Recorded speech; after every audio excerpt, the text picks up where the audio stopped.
آئیے اب وہ واقعہ سنیے جو اللہ نیکوکاروں کی بھی نہیں سنتا. جو سب لوگ کہتے ہیں نہیں پیر فقیر کے اللہ کبھی ٹالتا ہی نہیں. پیر فقیر تو چھوڑ دیجئے, یہاں انبیاء کی نہیں سننا ہے اللہ نے. آئیے سنیے واقعہ. اللہ رب العزت سورہ ہود سورہ نمبر 11 آیت نمبر 45-46 میں اللہ نے فرمایا, اور نوح علیہ السلام سے کہا نوح میں تیری آل کو اس طوفان سے بچا لوں گا. جب طوفان آیا ان کا بیٹا جو جا کر دور چلا گیا, نوح علیہ السلام نے کہا بیٹا کشتی میں سوار ہو جا. آج کوئی بچنے والے نے کہا اے والد میں بہت اونچے مقام پر چلا جاؤں گا. اور یہ بات اور مکالمہ چل ہی رہا تھا, ایک زوردار لہر آئی اور وہ بیٹا بہہ کر چلا گیا پانی میں. نوح علیہ السلام کو اللہ نے کیا کہا تھا, اے نوح جو ہے میں تیرے گھر والوں کی حفاظت کروں گا. اور یہاں بیٹا ڈوب گیا. بیٹا گھر سے ہوتا ہے نا کسی کے, اس کے گھر والا تھا.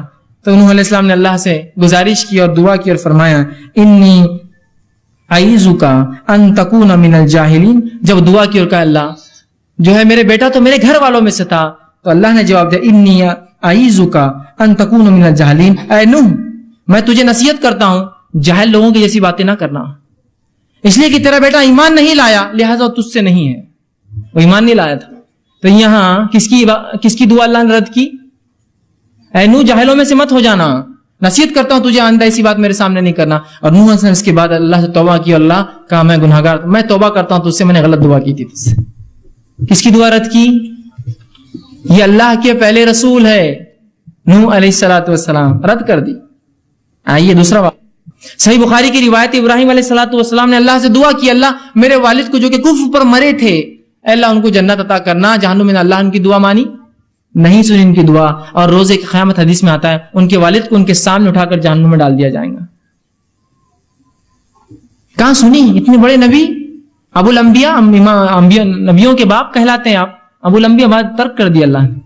آئیے صحیح مسلم کی روایت ہے, آپ صلی اللہ علیہ وسلم, آپ کا مقام تو ہم سب جانتے ہیں, آپ صلی اللہ علیہ وسلم دعا کی صحیح مسلم, اللہ میری قوم کو امت مسلموں کو اچانک جو ہے سیلاب کے ذریعے نہ مارنا, پچھلی قوم میں جیسا مری تھی گناہ کی وجہ سے, اچانک جو ہے قحط سالی سے نہیں مارنا, سوکھے سے نہیں مار دینا, اور آپس میں ان کے جنگیں نہ ہو, اختلافات نہ ہو.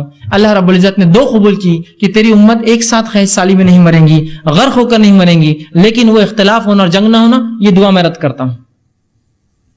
کس نے دعا کی تھی, نبی اکرم صلی اللہ علیہ وسلم. اللہ نے کیا قبول کیا, رد کر دی دعا.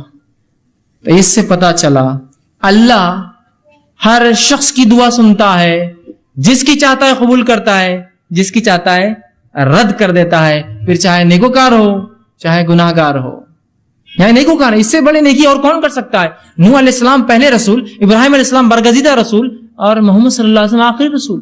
تینوں کے واقعات رکھ دیے میں نے, نہیں سنا, انکار کر دیا اللہ نے. تو یہ چھوڑ دیجئے کہ اللہ صرف ان کی اور ان کی سنتا, اللہ سب کی سنتا ہے. مانگیے تو صحیح اس سے, مانگیے تو صحیح اس سے, اور 3 طرح سے قبول کرتا ہے. سمجھ لیں نا, اس بات کو یاد رکھیں, ورنہ پھر میں نے تو مانگا قبول نہیں ہوئی. ارے عقل پکڑو, چیزوں کو سمجھو. دنیا کی چیزوں میں تو صبر کرتے ہو بڑا, نہیں صبر کو ابھی فلاں ہو جائیں گا. یہاں معاملہ اللہ کا ہی ہو تو صبر نہیں آتا ہے لوگوں کو, جبکہ وہ ذات دینے کوئی بیٹھی, یاد رکھیے. بہرحال تو ہر شخص کو اپنے لیے اللہ سے خود دعا مانگنا چاہیے, پہلی چیز. دوسرا, اللہ قبولیت دعا کے لیے اس کی اپنی مرضی ہوتی ہے کہ اللہ جس کی چاہتا ہے اپنی مرضی, مصلحت اور اپنے اختیار سے جب چاہتا ہے جیسے چاہتا ہے قبول کرتا ہے, اور جب چاہتا ہے جیسے چاہتا ہے رد کر دیتا ہے. اس کی اپنی چوائس ہے. اس معاملے میں کوئی پوچھ نہیں سکتا اسے اللہ کیوں. سمجھا اب بات. لیکن ہمارا کام ہے دعا کرتے رہنا.